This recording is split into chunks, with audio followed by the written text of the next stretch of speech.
Brasil, ano de 1785.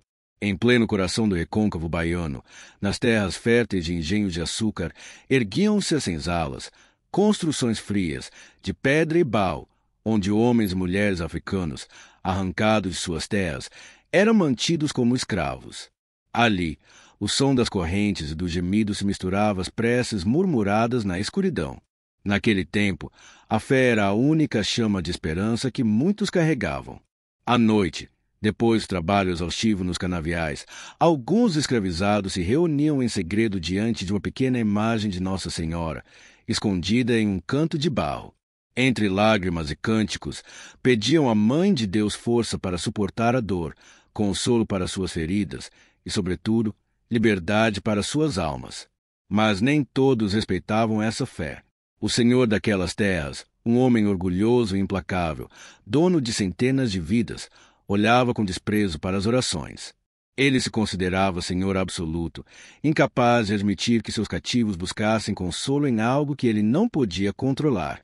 Numa noite silenciosa, quando encontrou aquela pequena imagem, marcada pela devoção dos escravos, seu coração se encheu de ira. Com violência, lançou-a ao chão e a despedaçou sob seus pés. O som do gesso quebrando ecoou como se fosse o grito da própria fé sendo esmagada. O silêncio tomou conta da senzala. O olhar dos escravizados, cheio de dor e indignação, fixou-se nele. E, naquela atmosfera pesada, o homem ousou zombar do sagrado, rindo diante do sofrimento de quem via, naquela imagem, não apenas uma escultura, mas sinal da presença de Maria. E assim começa esta história. O que pode acontecer quando alguém despreza o sagrado? O que pode acontecer quando alguém afronta a própria Mãe de Deus? No Brasil colonial, final do século XVIII, uma terra marcada pelo açúcar, pelo ouro e pelo sangue de milhares de africanos arrancados de suas aldeias, trazidos à força em navios negreiros. A Bahia, especialmente o recôncavo, era o coração pulsante dessa engrenagem cruel. Nos engenhos, o som das moendas misturava-se ao choro dos cativos, dia e noite, sob o olhar impiedoso dos senhores. A sociedade daquela época era profundamente desigual. No topo, senhores de engenho, homens poderosos, donos de terras vastas de riquezas imensas, mas também donos de vidas humanas. No fundo, os escravizados, privados de tudo, mas sustentados por uma fé que nenhum chicote conseguia arrancar. É nesse cenário que encontramos o protagonista desta história, o senhor da senzala. Filho de portugueses, herdeiro de grandes terras e de uma fortuna consolidada, ele havia crescido acreditando que o mundo lhe pertencia. Orgulhoso, altivo e impiedoso, seu nome era temido não apenas entre os escravos, mas até mesmo entre outros senhores, que o viam como um homem de coração endurecido. Para ele, a senzala era apenas depósito de força de trabalho. Não havia compaixão, nem reconhecimento da humanidade daqueles que ali viviam. Sua palavra era lei, e sua arrogância o fazia acreditar que podia até mesmo zombar do que era sagrado. Enquanto os escravizados, mesmo sob grilhões, encontravam consolo nas pequenas manifestações de fé, rezando a Virgem Maria, entoando cantos, improvisando altares escondidos, o senhor da senzala se vangloriava de sua descrença. Para ele, a religião era apenas um adorno para manter aparências sociais, não um encontro verdadeiro com Deus. E assim, o contraste se tornava cada vez mais visível. De um lado, homens e mulheres sem posses, que encontravam na fé um abrigo, chamando Maria de mãe e confiando a ela seus sofrimentos. Do outro, o Senhor, rodeado de riquezas e poder, mas cada vez mais vazio, cada vez mais endurecido, incapaz de perceber a força da devoção que florescia justamente na senzala que ele mantinha sob correntes. O senhor da senzala representava a soberba humana em sua forma mais brutal. Acreditava ser dono da vida, dono da morte e até mesmo capaz de desafiar o divino. Mas havia algo que ele não podia controlar: a fé indestrutível dos que, mesmo na dor, jamais deixaram de se apegar à Mãe de Deus. E essa fé silenciosa, muitas vezes ridicularizada, seria o fio condutor de um acontecimento que mudaria para sempre sua história. O contraste estava armado. O palco da graça estava pronto. E o coração soberbo daquele senhor logo seria confrontado com algo que ele jamais imaginaria. O tempo passava, e o senhor da senzala percebia algo que o incomodava profundamente. Apesar das correntes, apesar dos castigos, apesar das jornadas de trabalho que esmagavam o corpo e a alma, os escravizados mantinham uma chama acesa. Uma força invisível os sustentava. Ele não compreendia como podiam resistir tanto. Via-os chegar à lavoura exaustos, mal conseguindo andar, mas ainda assim encontrarem ânimo para se reunir diante de uma pequena imagem de Nossa Senhora, uma estatueta gasta, de barro simples, provavelmente trazida escondida por alguma escravizada de origem portuguesa ou até moldada ali mesmo, às escondidas. Para aqueles homens e mulheres, Maria não era uma figura distante.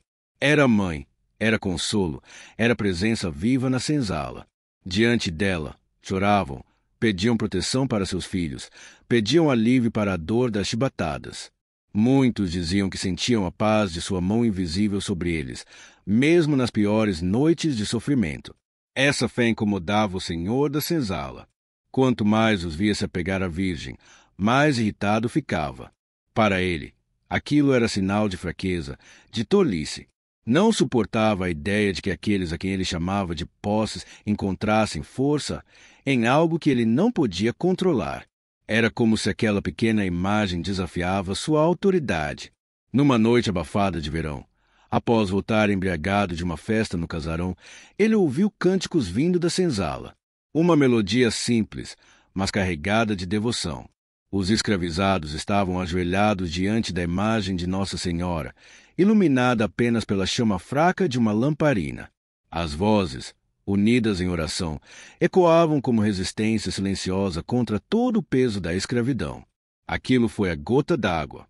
Tomado por fúria, ele empurrou a porta com violência. Os cânticos cessaram de repente. O silêncio caiu como um manto pesado. Os olhares assustados se voltaram para ele. "O que é essa idolatria?" gritou com a voz embriagada e ríspida.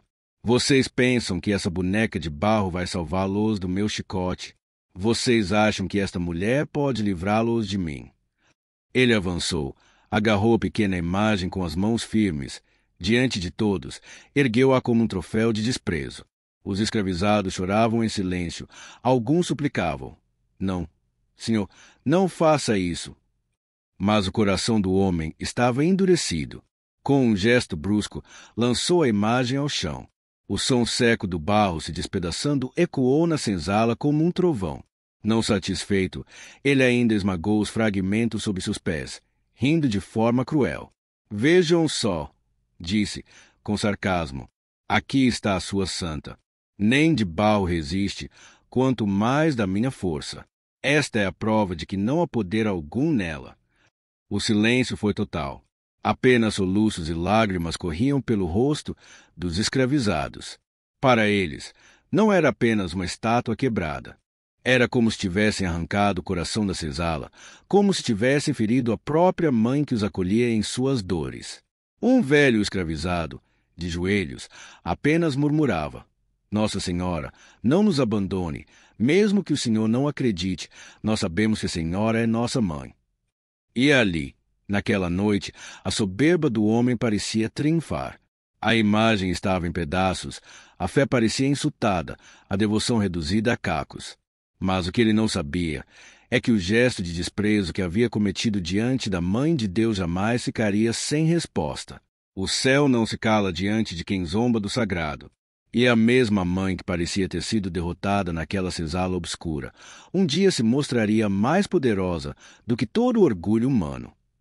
Depois daquela noite em que a pequena imagem de Nossa Senhora foi destruída, algo começou a mudar na vida do senhor da senzala. Ao amanhecer, ele não sentiu o alívio que imaginava. O dia se arrastava com uma estranha sensação de vazio. O engenho parecia maior, as paredes mais frias, e até o brilho do sol sobre os canaviais parecia ofuscar seu olhar, como se a própria luz o acusasse. As noites tornaram-se ainda piores. Pesadelos se infiltravam em seu sono. Em suas visões, via mãos pálidas surgindo das sombras, estendendo-se para ele. Ouvia sussurros que pareciam ecoar da senzala, cânticos, orações.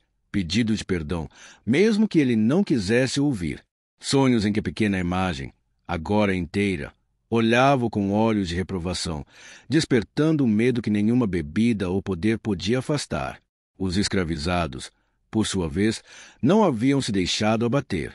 Ao contrário, a destruição da imagem fortaleceu a fé que carregavam no coração. Durante o dia, murmuravam preces silenciosas enquanto lavravam a cana. À noite, voltavam a ajoelhar-se diante dos fragmentos no chão, cada pedaço do baú quebrado tornando-se símbolo de resistência. Eles pediam não apenas proteção para si, mas também a conversão daquele homem que, mesmo cruel, ainda podia ser tocado pelo divino. O Senhor, porém, via todas essas manifestações com desprezo. Caminhava entre eles, observando as orações em segredo, rindo baixinho e murmurando: "Vocês realmente acreditam que suas rezas vão mudar minha vida? Que essas palavras podem me assustar ou me fazer amar o que é fraco e inútil?" Mas, por dentro, algo diferente começava a surgir. Cada risada zombeteira era seguida de um frio inesperado. Cada desprezo às preces parecia trazer um peso invisível em seu peito, um aperto que o impedia de sentir alegria genuína, mesmo quando estava cercado de riqueza e luxo. Ele começou a se irritar com coisas pequenas. O som do vento, o barulho da madeira rangendo na senzala, o bater de asas de pássaros. Tudo parecia se tornar um lembrete silencioso de sua própria crueldade. Até mesmo a forma como os escravizados olhavam para ele, misto de medo e esperança, incomodava profundamente sua mente. Em algumas noites, acordava suado, confuso, com a sensação de que algo ou alguém o observava. E ao fechar os olhos, imagens da pequena Nossa Senhora apareciam em sua mente, como se fosse reflexo de um espelho que ele não podia quebrar. Cada fragmento da imagem se multiplicava em sua imaginação, transformando-se em uma presença silenciosa que parecia sussurrar: "Ainda há tempo, ainda há tempo." Enquanto isso, os escravizados permaneciam firmes. Cantavam em coro, rezavam em voz baixa, compartilhavam histórias de milagres e de proteção divina. Para eles, a destruição da estátua não era derrota, era um desafio. E como toda fé verdadeira, resistia ao desdém e à força bruta. O senhor da senzala, mesmo tentando ignorar, não podia mais escapar dessa inquietação. Suas piadas sarcásticas em frente às orações agora soavam vazias, e a arrogância que antes parecia invencível começava a ceder diante de uma sensação que ele não sabia nomear: medo, culpa ou algo maior, que estava além de sua compreensão humana. O clima da casa mudou. Os empregados do casarão comentavam entre si sobre o ar pesado que pairava sobre o senhor. Os escravizados murmuravam: "A senhora está cuidando dele, mesmo que ele não saiba." E, enquanto cada dia se passava, o senhor da senzala sentia o peso daquilo que havia ignorado, a sombra de sua própria soberba se tornando cada vez mais presente. E assim, a vida dele começou a ser marcada por algo invisível, mas implacável. Algo que a riqueza e a força física não podiam afastar. Uma presença silenciosa que lembrava: ninguém zomba do sagrado impunemente. Era uma manhã quente. O senhor da senzala decidiu cavalgar pelas estradas de terra que serpenteavam entre os canaviais e manguezais do engenho. Talvez fosse o calor sufocante. Talvez fosse uma necessidade de afastar a inquietação que o perseguia noite após noite. Montado em um cavalo forte, relinchando, ele seguia com pressa, ignorando os alertas dos empregados que conheciam cada curva traiçoeira da estrada. O sol ainda não havia alcançado todo o seu brilho, mas a poeira levantada pelo animal já cegava parcialmente a visão.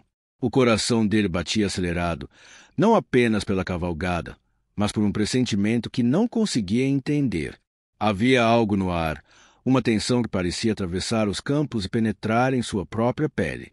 A estrada se estreitava entre árvores antigas e troncos retorcidos, raízes que se projetavam como mãos, prontas para agarrar quem ousasse passar por ali. Em um momento de distração, seu cavalo pisou em falso, escorregando em um barranco úmido. O corpo do homem foi arremessado com violência contra o solo, rolando sobre pedras afiadas e galhos quebrados. O impacto fez-o perder a consciência por instantes, enquanto a dor queimava cada músculo, cada osso de seu corpo. Quando começou a perceber o que acontecia, o mundo parecia girar ao seu redor. O cheiro de terra úmida misturado ao sangue, o som de madeira se quebrando, galhos estalando, o relincho do cavalo assustado, tudo formava uma cacofonia de desespero. Ele sentiu cada costela estalar, cada braço se contorcer, e por um instante pensou que a morte chegaria ali, naquele caminho isolado, entre árvores que testemunhavam a vida e a crueldade humana. Foi então que a visão aconteceu. Primeiro, um clarão de luz suave, diferente do sol que o queimava. Depois, uma presença que preenchia todo o seu ser.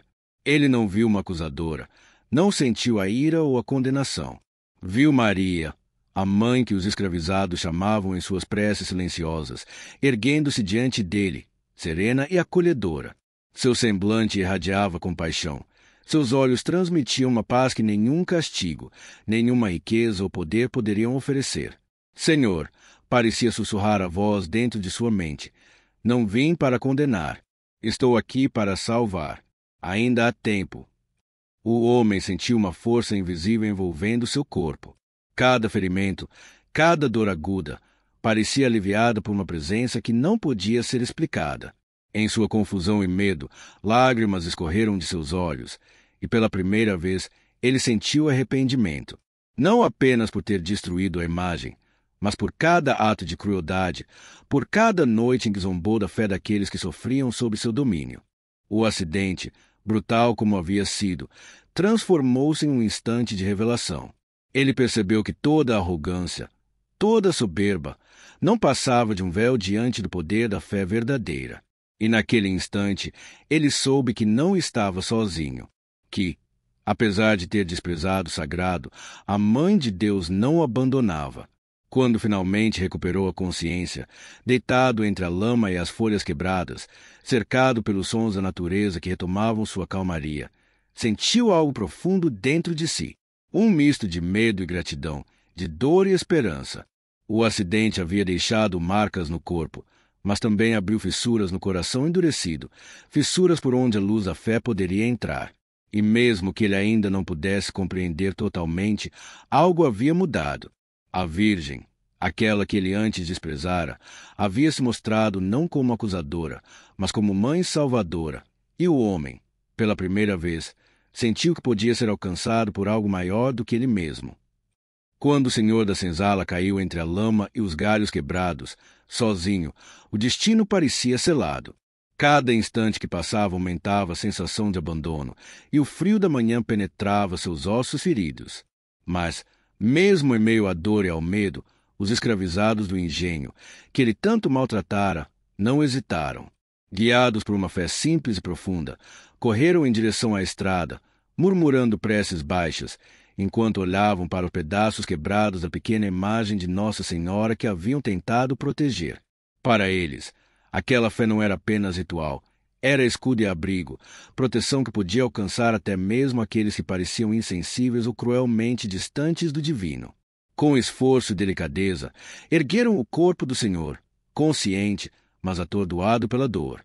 Um deles, velho escravo chamado Joaquim, murmurava: Mãe de Deus, não o deixe ir, ainda há esperança. Carregaram-no até a carroça de transporte, improvisando uma maca com tábuas e cobertores velhos.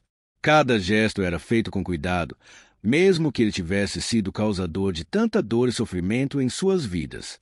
Naquele instante, a fé dele se tornou mais poderosa do que qualquer raiva ou ressentimento. O Senhor, entre gemidos de dor, começou a perceber algo que antes ignorava, a força silenciosa, invisível, que os envolvia. Cada oração, cada olhar humilde voltado para o céu, parecia materializar uma presença luminosa ao redor dele. E novamente, ele sentiu Maria não como juíza, mas como mãe protetora, segurando, confortando, garantindo que a vida ainda pudesse continuar. Ele mal podia falar, mas em sua mente reconheceu a verdade que até então rejeitara. Aquelas pessoas, que ele acreditava fracas e submissas, eram portadoras de uma fé mais firme do que qualquer poder ou riqueza que ele possuísse. Era uma fé que salvava, que intercedia, que transformava. Enquanto a carroça avançava lentamente pelos caminhos irregulares do engenho, os escravizados rezavam em silêncio, cada prece uma corrente de proteção e compaixão. E o senhor da senzala, imerso na dor e na confusão, sentia pela primeira vez que não estava sozinho, que sua arrogância e crueldade não eram barreiras para a misericórdia divina. Naquele resgate improvável, duas forças se encontraram: a fé humilde e perseverante dos escravizados e a presença salvadora da Virgem Maria. Sem palavras, o Senhor entendeu que a salvação não vinha do poder, nem da riqueza, nem da força física.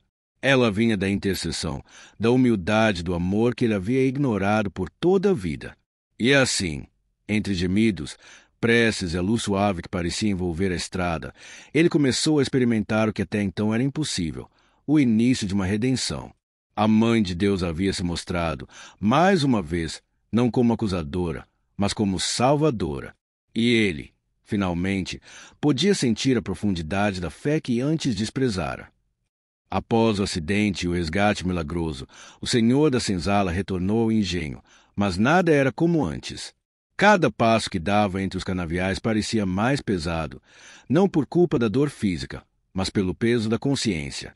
Pela primeira vez em sua vida, sentiu o peso de seus próprios atos, a crueldade, a soberba, a indiferença para com aqueles que dependiam de sua justiça. Cada olhar que recebia dos escravizados não era de medo ou servidão. Havia agora curiosidade, cautela e esperança, e isso perturbava de uma forma que o dinheiro e o poder jamais haviam feito. Durante dias, ele permaneceu em silêncio, refletindo sobre o que havia acontecido. As noites, antes marcadas por sonhos de dominação e desprezo, agora eram povoadas de imagens suaves da Virgem Maria, olhando para ele com compaixão, não com condenação. Sentiu uma necessidade crescente de reparar o mal que causará, não apenas por sobrevivência, mas por reconhecimento da presença divina que o havia protegido. Finalmente, numa manhã ensolarada, reuniu os escravizados do engenho. Com a voz trêmula, mas firme, começou a falar: Sei que errei. Sei que destruí aquilo que era sagrado para vocês. Por muito tempo, minha arrogância me cegou. Hoje, reconheço que não estou acima de Deus nem acima de vós. Peço perdão, não apenas com palavras, mas com ações. Houve um silêncio reverente. Alguns permaneceram em guarda, outros baixaram a cabeça, emocionados. Mas nas mãos de todos havia fé. Uma fé que havia resistido à crueldade e agora testemunhava a transformação daquele que antes os oprimia. Nos dias seguintes, o Senhor começou a mostrar sinais concretos de mudança. Passava horas ajudando no trabalho do engenho, respeitando o tempo, a dor e a dignidade dos escravizados. Participava das rezas, não com ironia ou obrigação, mas com devoção genuína, ajoelhando-se silenciosamente diante de uma nova imagem de Nossa Senhora, cuidadosamente reconstruída ou encomendada. O pequeno oratório, construído com suas próprias mãos, tornou-se o símbolo de sua conversão. Simples, humilde, mas carregado de fé e respeito. As preces que antes eram apenas murmúrios secretos agora eram respondidas pela presença do Senhor. Ele conversava com os escravizados, ouvia suas histórias, reconhecia suas dores. Aos poucos, transformava-se não apenas em um líder mais humano, mas em alguém capaz de viver a fé de forma concreta. Cada gesto, cada palavra de reconhecimento era como uma reparação silenciosa aos erros passados. E, em momento de solidão, ele se dirigia ao oratório, ajoelhando-se diante da imagem de Maria. Mãe, obrigado por não me abandonar. Obrigado por me mostrar que há sempre um caminho de redenção, mesmo quando tudo parece perdido. A transformação era visível em cada detalhe.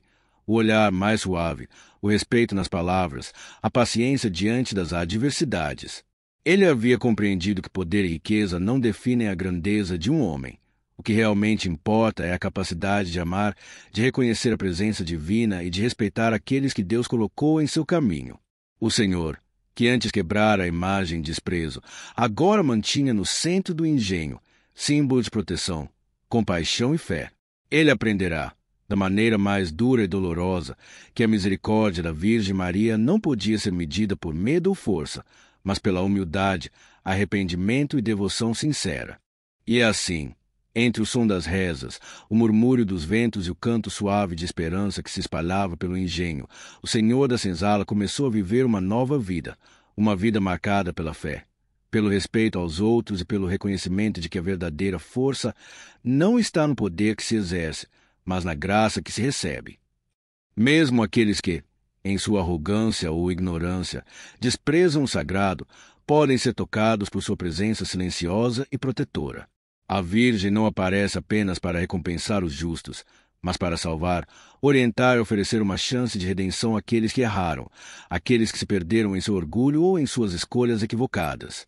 O Senhor da senzala, que outrora se vangloriava de poder e riqueza, descobriu da maneira mais dolorosa que a verdadeira força não está em dominar, mas em reconhecer, respeitar e acolher a fé dos outros.